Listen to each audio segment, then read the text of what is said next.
Olá pessoal, nós vamos agora tratar da segunda parte da estrutura de um sistema operacional. Vamos lá. Bom, como a segunda parte, nós vamos tratar essencialmente a respeito das questões de abstração e gerência, que são dois conceitos muito importantes relacionados ao sistema operacional e que são a principal função do sistema operacional. Abstrair a complexidade de hardware e de controle que existe abaixo dele e gerenciar todos os dispositivos de modo que o funcionamento fique simples, que toda aquela complexidade de sistema de arquivos, memória, dispositivos possa ser facilmente controlada por um usuário. Cada um dos recursos do sistema possui essas suas particularidades e algumas funcionalidades, algumas questões que são gerenciadas pelo sistema operacional estão relacionadas ao processador, à memória, aos dispositivos de entrada e saída, aos arquivos e à proteção e segurança do sistema. Com relação à gerência do processador, que também é conhecida como gerência de processos ou atividades, ela tem como objetivo distribuir a capacidade de processamento de forma justa entre as aplicações. E é nesse ponto que nós vamos estudar o que vem a ser o escalonamento. Ele tem como objetivo evitar que uma aplicação monopolize o uso do processador, impedindo que outras venham a utilizá-lo, sendo que essa aplicação, no caso de uma metodologia de tempo compartilhado, cada processo tem uma parcela do tempo que ela pode usar o processador. Finalizada essa parcela de tempo, ele vai para o final da fila para galgar uma nova oportunidade. E o sistema, desse modo, ele provê a ilusão de que existe processos, um processador para cada tarefa e de que tudo está ocorrendo simultaneamente para o usuário. Na verdade, se eu tenho somente um processador, as atividades estão correndo de maneira sequencial, mas existe um controle de acesso aos recursos. E o sistema operacional, nessa gerência, ele também fornece abstrações para a sincronia das atividades, de modo que possa existir comunicação entre as atividades com essa sincronia. Gerência de memória. Ela tem como objetivo fornecer a cada aplicação uma área de memória própria. Nós vamos ver que é própria, independente e isolada das demais aplicações. Então nós temos uma área de armazenamento uma área de código, um segmento de código, um segmento de dados.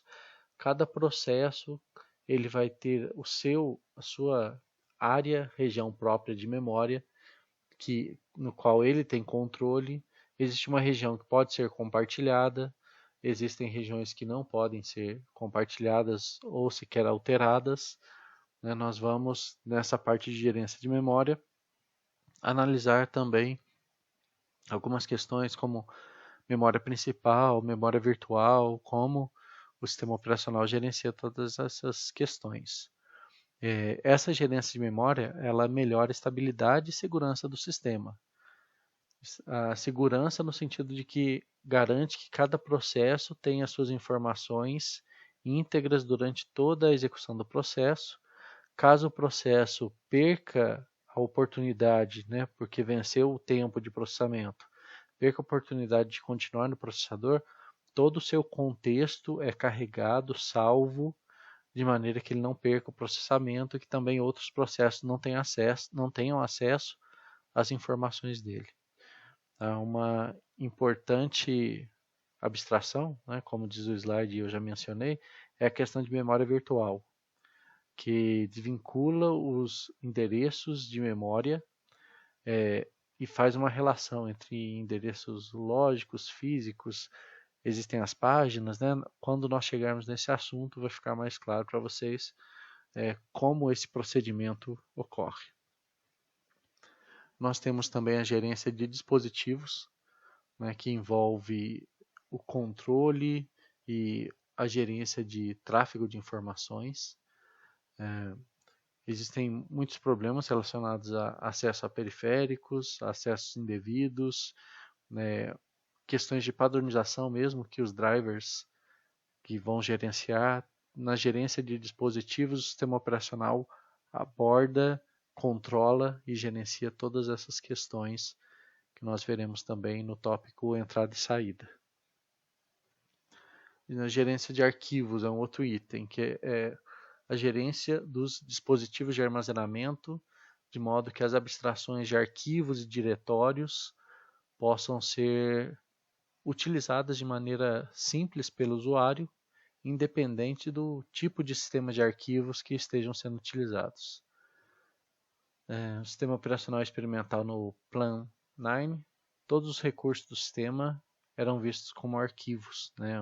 Um dos sistemas operacionais do início, quando eles começaram a ter interface gráfica e ser altamente difundidos. Bom, o próximo item está relacionado à gerência de proteção. A gerência de proteção está relacionada ao fato de um computador ser multiusuário. Então, computadores conectados em rede, compartilhados por vários usuários, é preciso que fique clara as regras e as permissões fornecidas por cada usuário, leitura, escrita,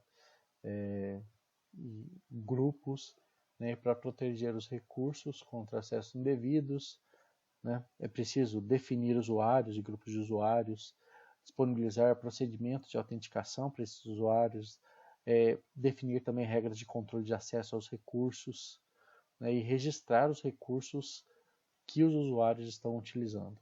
Né? Imaginem vários usuários utilizando a mesma máquina, os recursos tem que saber para quem eles voltam, né, e quem tem acesso às informações relacionadas àquele processamento. Além dessas funções, existem outras questões que o sistema tem que gerenciar: interface gráfica, suporte de rede, fluxos de multimídia, gerência de energia, né? São diversas funcionalidades. Nosso objetivo na disciplina é analisar as principais dessas atividades relacionadas à abstração e gerência, lembrando que os sistemas operacionais também estão em constante evolução, desenvolvimento, né, e novas características podem ser implementadas a eles. Com relação à proteção do núcleo, os processos devem acessar diretamente o hardware, devem ter a possibilidade de acesso ao hardware, mas devem haver regras para isso. Né? Como impedir que as aplicações acessem o hardware diretamente? Nesse ponto, nós temos que lembrar que o núcleo, os drivers, os utilitários, aplicações, programas, no final das contas, eles são código de máquina. Né? Então, eles são o mesmo tipo de código, mas eles não devem possuir as mesmas permissões. O núcleo e os drivers devem ter pleno acesso ao hardware, né? Configurá-lo, gerenciá-lo, enquanto as aplicações de mais alto nível e os utilitários, eles devem possuir um acesso controlado e devem possuir meios controlados para obter as informações que eles precisam. Caso contrário, eles podem ser pontos de vulnerabilidade para desestabilização do sistema ou para que ele venha a deixar de ser íntegro em alguma das suas funções. Nesse caso, então, existem os privilégios, né, e para permitir diferenciar os privilégios desses tipos de software, existem flags ou níveis de privilégio. Um exemplo do processador Pentium, ele conta com 4 níveis de privilégio. O nível 0 é o mais privilegiado, e aí o nível 3 é o menos privilegiado, que é utilizado para aplicações de alto nível. Desse modo, o processo ele tem um nível de permissão. Caso ele precise de uma permissão maior, é preciso que ele solicite dentro de um fluxo de operações no sistema operacional que vai direcioná-lo de maneira correta, solicitando as senhas, né, as permissões necessárias para que ele possa escalonar esse nível. Bom, nós temos nível núcleo e nível usuário. Para a proteção do núcleo, o nível núcleo não possui restrições, o nível usuário possui restrições de acesso. O nível núcleo é denominado também nível supervisor, sistema, monitor ou ainda kernel space. E um código executando nesse nível tem acesso a todos os recursos. Essa é uma das dificuldades apresentadas por aquela arquitetura monolítica. Se tudo funciona no nível do núcleo, no kernel space, então todas as aplicações teriam a permissão de realizar qualquer ação, e qualquer ação pode vir a prejudicar o funcionamento do sistema operacional. Nesse caso, quando nós temos um sistema com proteção do núcleo, somente aplicações no nível do núcleo que têm acesso a todos os recursos. Ao ser ligado, o processador entra em operação nesse nível, que é o nível de inicialização. A partir do momento que o usuário tem acesso ao sistema, o nível já é protegido. Nível usuário ou user space possui somente um subconjunto de instruções do processador, alguns registradores e algumas portas estão disponíveis diretamente para o uso. Algumas outras precisam de permissão.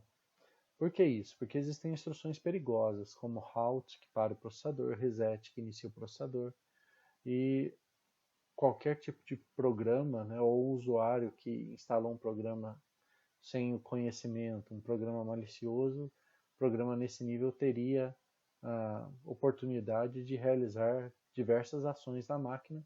Então, no nível usuário, mesmo com a ignorância ou a falta de conhecimento do usuário ao instalar um programa malicioso, o sistema operacional possui algumas proteções. Estando nesse nível, o hardware também restringe o uso da memória, permite acesso somente a áreas previamente definidas, e caso o código tente acessar alguma instrução proibida, o sistema irá gerar uma exceção, né? E nós conhecemos aquela famosa frase do Windows e aquela caixa que aparece, né? Esse programa executou uma instrução ilegal e será finalizado. Então isso significa que ocorreu uma exceção, o programa tentou ter acesso a algum meio que dentro desse nível de usuário não era permitido para ele. Bom, então nós temos aqui um exemplo, o processo do usuário, nível kernel. Então o processo sendo executado, ele realiza uma chamada de sistema. Então nós vamos ver ainda com cuidado que vem a ser uma chamada de sistema.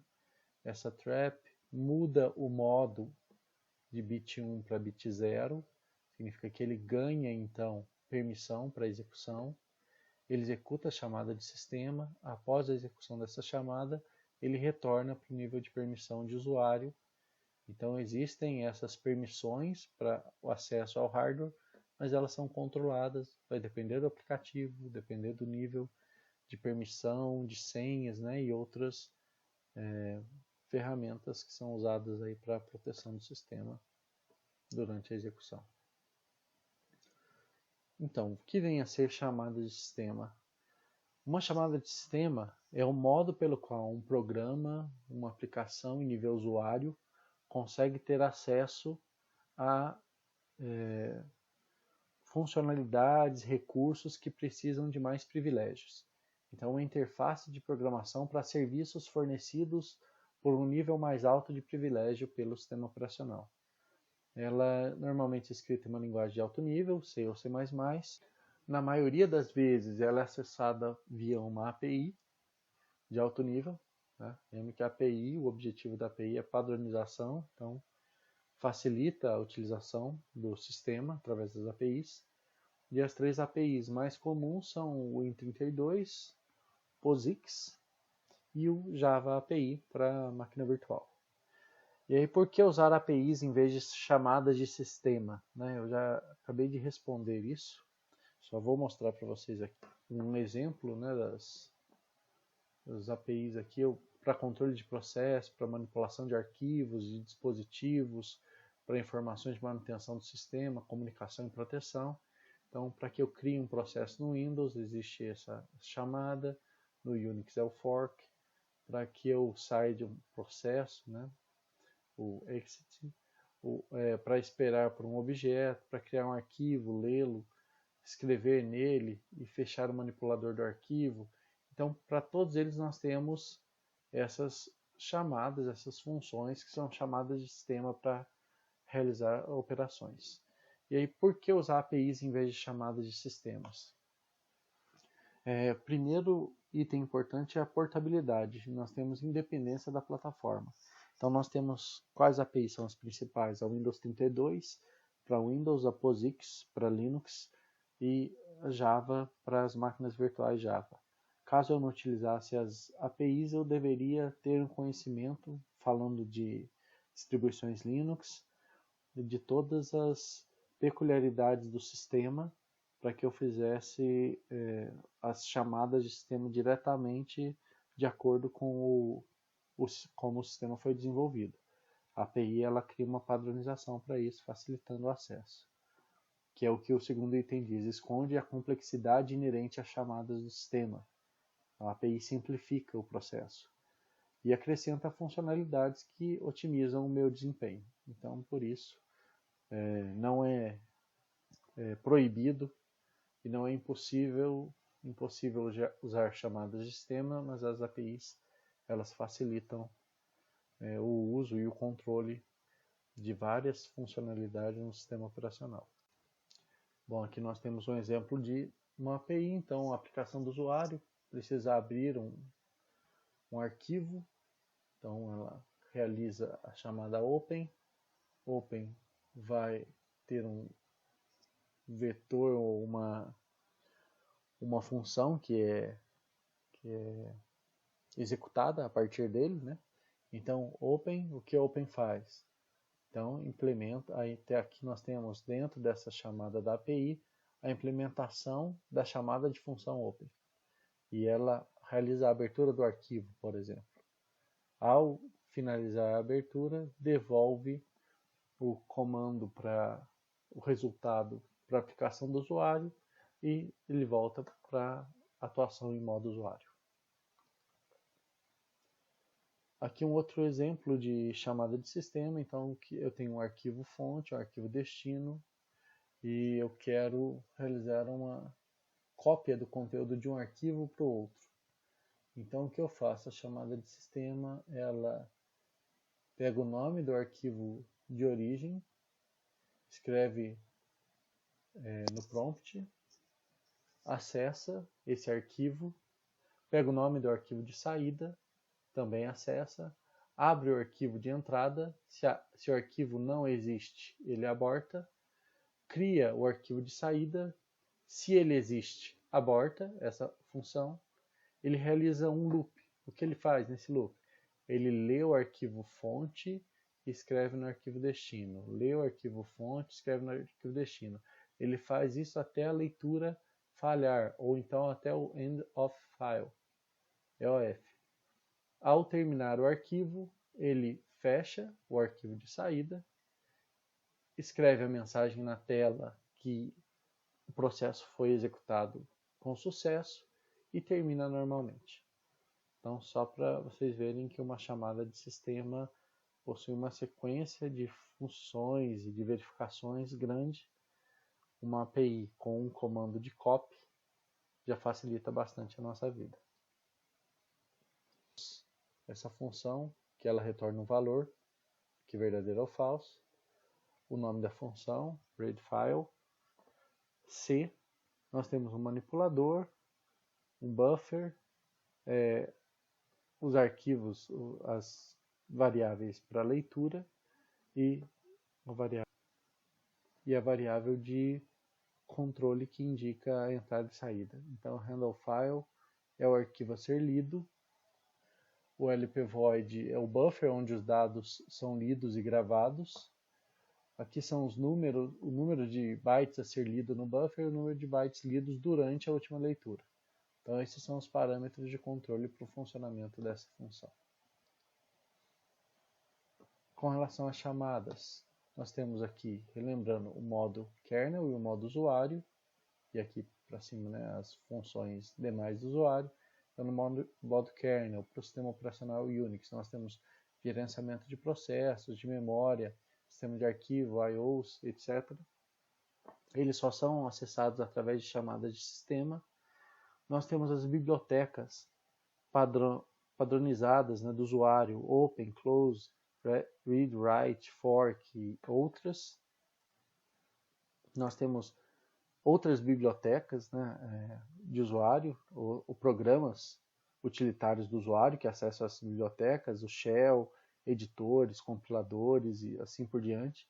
Então, todas as ações que eles precisem de algo do sistema operacional ou acessar algum recurso, esses programas acessam essas bibliotecas que ganham acesso privilegiado ao kernel para executar funções. E tudo isso é feito pelo usuário através da interface utilizada por ele. As chamadas de sistema, cada uma tem um número associado a ela e existe uma tabela que realiza o controle desses números. Então o usuário faz a chamada pelo número e ele não precisa, o kernel vai realizar a execução, né, retornar o status da chamada, realizou a leitura, realizou a cópia, realizou a escrita, e o cliente não precisa saber como ela é implementada. Essa é a facilidade da utilização das APIs. Um exemplo, usei o printf. O printf utiliza o comando write, né? Então, voltando aqui, eu tenho o printf aqui, que eu tenho write, e ele faz a escrita usando modos privilegiados. Então, printf, quero escrever essa mensagem no prompt de comando. Então, esse printf, lá na biblioteca padrão do C, ela vai ter o modo como o printf é implementado, que vai ser a chamada do write. Write é executado, que é uma chamada de sistema. Ele devolve para esse processo em execução a escrita no prompt, e assim finaliza a execução desse comando. Bom, para passagem de parâmetros para o SO, existem 3 métodos em geral que são usados. Os registradores, que eles armazenam os parâmetros armazenados em blocos, tabelas ou em memória, e aí, nesse caso, o endereço do bloco é passado pelo registrador e o sistema operacional começa a ler a partir da posição do bloco. Essa abordagem é utilizada no Linux e no Solaris. E os parâmetros são inseridos na pilha. Então, e são retirados da pilha pelo sistema operacional. Então, eu insiro na pilha, faço push pop na pilha. Desse modo, todos os parâmetros vão ser manipulados ali. O método dos registradores tem limite. Limite é a quantidade de registradores, a capacidade de cada um deles, né? E os métodos de bloco e de pilha não limitam o número ou o tamanho dos parâmetros. Então, vai depender de um controle, né, porque isso pode se tornar complexo, mas eles não têm limitação. Bom, nesse caso, eu carrego o endereço X no registrador, realizo a chamada de sistema 13. O que a chamada faz? Ela usa os parâmetros na tabela presente a partir do endereço X que está no registrador. Então, o programa do usuário carrega o endereço no registrador e chama uma função que utiliza esse endereço como parâmetro para o início do bloco.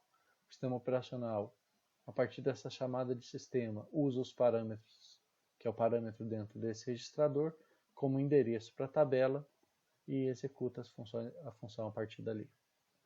Existem diversos tipos de chamadas de sistema para controle de processos, gerenciamento de arquivos, de dispositivos, manutenção da informação, comunicação e proteção, como já foi dito anteriormente.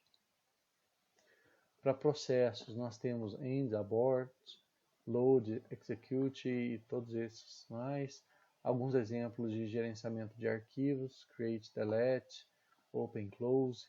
Para gerenciamento de dispositivos, né, requisitar o dispositivo e também liberar o dispositivo, são questões importantes nesse gerenciamento. Manutenção da informação, get, set, time, por exemplo. os atributos de um dispositivo, e para a comunicação, terminar a comunicação, enviar ou receber informações e assim por diante. Então, esses são alguns exemplos que são utilizados em Windows e Unix. Os programas de sistema têm como objetivo facilitar para o usuário a manipulação de informações do sistema operacional ou de questões que estão mais próximas aos serviços do sistema através de programas de fácil interação. Por exemplo, manipulação de arquivos, para que eu não precise conhecer, saber exatamente como realizar a manipulação de arquivos, eu posso usar o Nautilus no Ubuntu ou utilizar o Windows Explorer no Windows. E aí basta que eu selecione um arquivo, né, a abstração do sistema de arquivos que eu tenho lá, Ctrl+C eu copio, Ctrl+V eu colo, eu arrasto com o mouse. Então esses programas de sistema, eles facilitam que o usuário consiga ter um acesso, um controle maior do sistema. E eles podem ser divididos em manipulação de arquivos, informações de status, modificação de arquivos, suporte à linguagem de programação, os compiladores, por exemplo, carregamento e execução de programas, comunicação e programas aplicativos também. Como eu disse no slide anterior, os programas de sistema fornecem um ambiente que seja conveniente para o desenvolvimento, conveniente e agradável para a execução dos programas. A visão da maioria dos usuários do sistema operacional é definida pelos programas de sistema, não pelas chamadas. Então, o que o usuário vê do sistema operacional, o que ele conhece de aplicações, o mais baixo nível, né, de um usuário comum, é através dos programas de sistema, não através das chamadas, porque as chamadas são encapsuladas, elas são usadas por esses programas. Programas de sistema, como eu disse, os exemplos, gerenciamento de arquivos, permite criar, remover, copiar, né? O Nautilus e o Windows Explorer são exemplos de programas de sistema para o gerenciamento de arquivos.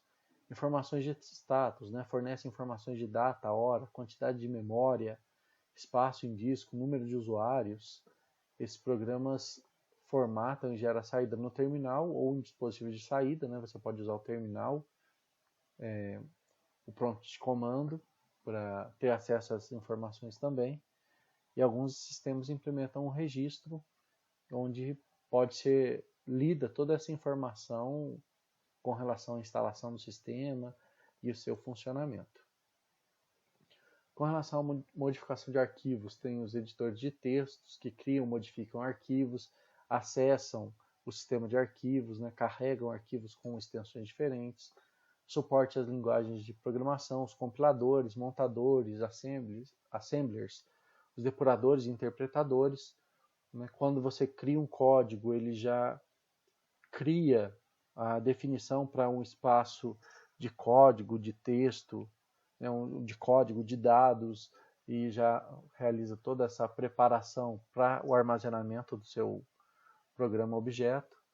Carregamento e execução de programas, né? Utilitário de carga, editores, link editores, sistemas de depuração. E a área de comunicação, né? Mecanismos para a criação de conexões virtuais entre processos, usuários e computadores. Esses são, então, os programas do sistema.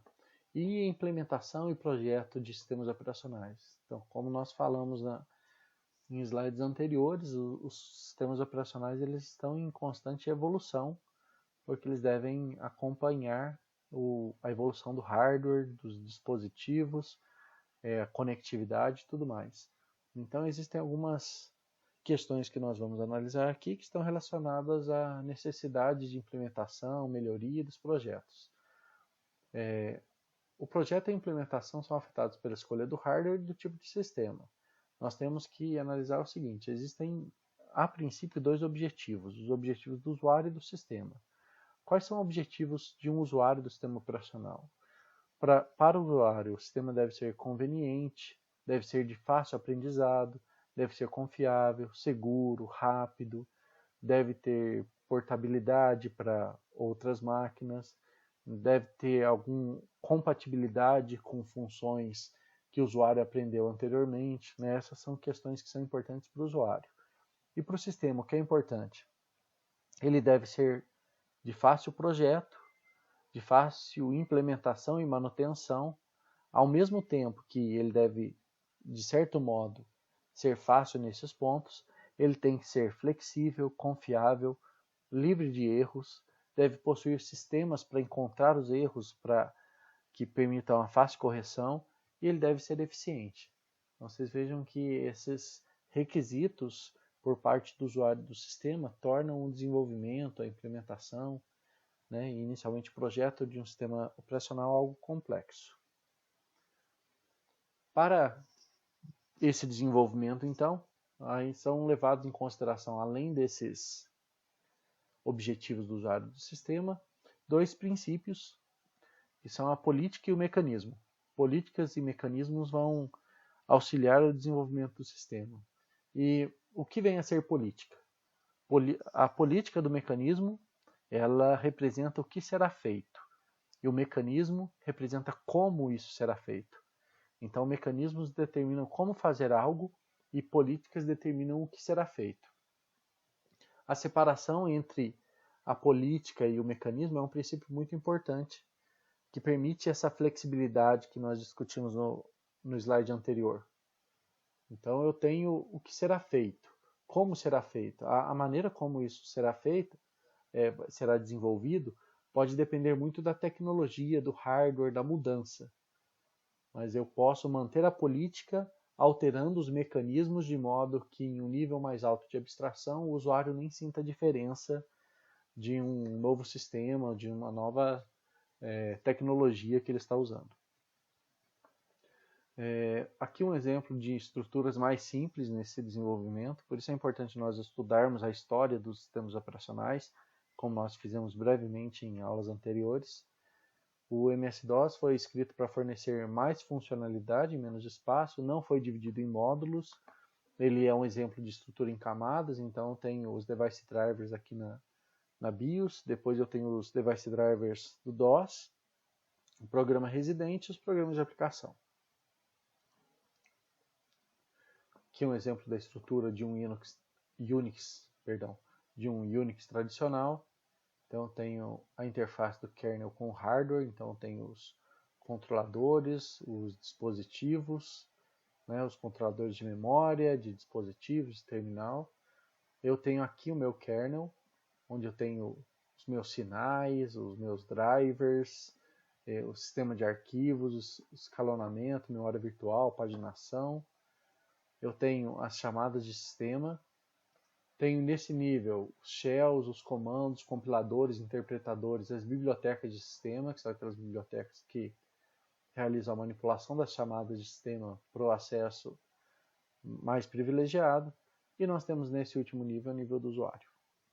Falando um pouco do Unix, inicialmente ele possui uma estruturação limitada.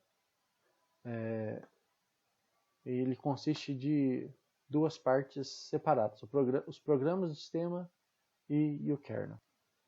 Bom, aqui nós temos a estrutura de um Mac OS X, então um Mac, aqui como estrutura básica, o BSD como ambiente kernel e as aplicações e serviços em um nível mais alto.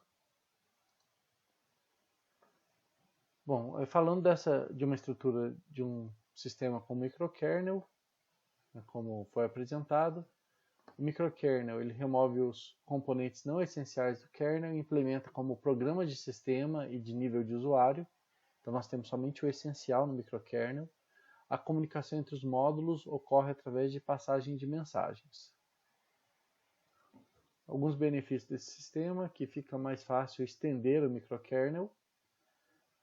Nós temos a facilidade de portar o sistema para novas arquiteturas, porque eu vou ter que trabalhar somente com aquilo que é essencial. É mais confiável, tem menos código executando do modo kernel e ele é mais seguro. A desvantagem: comunicação é um problema, porque toda comunicação é por troca de mensagens. Então eu tenho overhead no desempenho entre o kernel e o espaço do usuário, que pode deixar o meu sistema um pouco mais lento.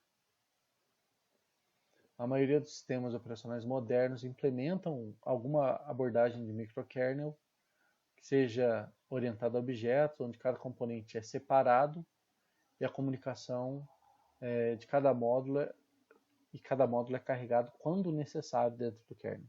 E assim ele fica mais leve. Okay? De forma geral, ele é similar às camadas, mas ele possui flexibilidade. No caso que os módulos não estão todos carregados, ele é carregado somente quando necessário. Okay? Que a abordagem modular do Solaris pode parecer complexa, né, porque eu tenho o meu kernel e eu tenho todos os módulos comunicando com ele ao mesmo tempo nessa topologia, parecida com uma topologia estrela de redes. Bom, falamos rapidamente de implementação e projeto de um sistema operacional e como ele utiliza código. É importante falar de depuração do sistema também. Né? Depuração é o fato de buscar, encontrar e corrigir erros ou bugs. Os sistemas operacionais eles geram arquivos de log que contêm essas informações de erro. Alguns deles solicitam ao usuário que permita enviar esses logs de erro ao fabricante, ao desenvolvedor, para ter acesso a isso. Né? E uma falha na aplicação algumas vezes pode gerar o arquivo de core dump, capturando a memória do processo, de modo que o responsável pelo desenvolvimento consegue interpretar essa informação e verificar onde ocorreu a falha no sistema ou possível problema. É interessante verificar a complexidade de análise, né, de um erro no sistema operacional. Então, a criação de arquivos de log dessas informações são essenciais para permitir pelo menos o rastreamento dessas informações. Bom, tem a lei de Kernighan, que diz o seguinte: a depuração é 2 vezes mais difícil do que escrever código. Portanto, se você escrever o código da forma mais perspicaz possível, você é, por definição, não esperto o suficiente para depurá-lo. Desse modo, nós temos que escrever o código de modo que ele seja o mais fácil de depurar possível. Né? Que ele seja um código claro, objetivo na sua função, mas que ele permita a depuração. A ferramenta dtrace da Solaris, no FreeBSD, no macOS, ele permite essas instrumentações, a análise para depuração em tempo real do sistema operacional. Um outro ponto importante para nós analisarmos é que o sistema operacional deve ser projetado para execução em qualquer máquina de uma determinada classe ou arquitetura. Então é uma outra questão que deve ser levada em consideração quando se pensa no sistema, ou então se pensa em estudar profundamente como sistema e qual o objetivo de desenvolvimento de um sistema. Uma vez gerado o sistema, ele deve ser iniciado através do processo de boot. E para isso existe o programa Bootstrap, que é um código armazenado em ROM, E2PROM ou Flash, que localiza o kernel, carrega em memória e inicia a sua execução. Então, todo aquele processo que nós chamamos de processo de boot, que hoje é praticamente instantâneo nas máquinas, né? Há um bom tempo ele demorava, né? Nós conseguimos enxergar a tela da BIOS no monitor e esperar um tempo. Hoje ele é praticamente instantâneo, mas essa é a função desse programa, que é realizar a localização do kernel, o carregamento dele em memória e inicia a execução. O Bootstrap localiza, carrega em memória, inicia, e o computador é ligado, a execução inicia numa posição fixa da memória. Nós temos a BIOS, MBR ou UEFI, nós vamos ver em aulas futuras a diferença entre eles. Um gerenciador de kernel que vai fornecer o comando para o kernel. Então, o kernel é iniciado, é executado. Nós temos a execução do init, então, a execução do init ou do systemd, e depois nós estamos em nível de execução, e aqui esse nível de execução está relacionado a um nível com certas permissões e certos controles por parte do kernel. Bom, como nós temos visto, o sistema operacional não é um bloco único e fechado. Ele é composto de diversos componentes e com níveis e prioridades diferentes. Essa imagem aqui tenta exemplificar isso. Então nós temos o hardware, que são dispositivos físicos, e controladoras de dispositivos. Nós temos já na camada de software um software de mais baixo nível, que são drivers para comunicação com esses dispositivos e código de inicialização, como eu disse, do Bootstrap. Nós temos o kernel, que daqui para baixo o nível do sistema. Acima, o nível de usuário, programas utilitários, aplicativos, e assim nós temos o nosso sistema computacional com o sistema operacional funcionando aqui como uma interface. Em síntese, nós vimos que o kernel é o coração do sistema operacional, é responsável pela gerência e abstração dos recursos, implementa as principais abstrações dos programas, utilizados pelos programas. Os drivers são módulos de código que são usados para comunicação com as controladoras, né, e permitem assim que o sistema operacional tenha acesso aos periféricos. O código de inicialização ele é executado no Bootstrap, que carrega o código do sistema operacional para uma região específica de memória para que o sistema possa inicializar. Programas utilitários, nós temos os programas de sistema, que são aqueles que permitem ao usuário ficar mais próximo possível das funções implementadas no sistema operacional. Os programas utilitários são os programas que facilitam o uso do sistema por parte do usuário. O núcleo do sistema é o processador e as transferências de dados, o processamento das informações vão necessariamente passar por ele. Mais uma coisa importante que nós veremos com também mais detalhes nas próximas aulas. O acesso à memória geralmente é mediado por uma unidade de gerenciamento de memória que faz uma tradução dos endereços lógicos para endereços físicos e auxilia o sistema no controle desse acesso aos dispositivos de armazenamento. Nós vamos ver com detalhes a questão de rotina de interrupção, como os drivers são acessados e controlados, como é feito o gerenciamento pela MMU, acesso à memória, acesso direto e acesso através da MMU, e também como o escalonador trata essas questões de interrupção, o escalonamento dos processos, tudo mais, veremos nas próximas aulas. Os livros que estão disponíveis na biblioteca virtual do Tannenbaum e Deitel, eles contemplam esse assunto no capítulo 1, cada um deles, e esse é o objetivo da aula de hoje. Quaisquer dúvidas, peço que entrem em contato comigo, e é isso aí. Muito obrigado.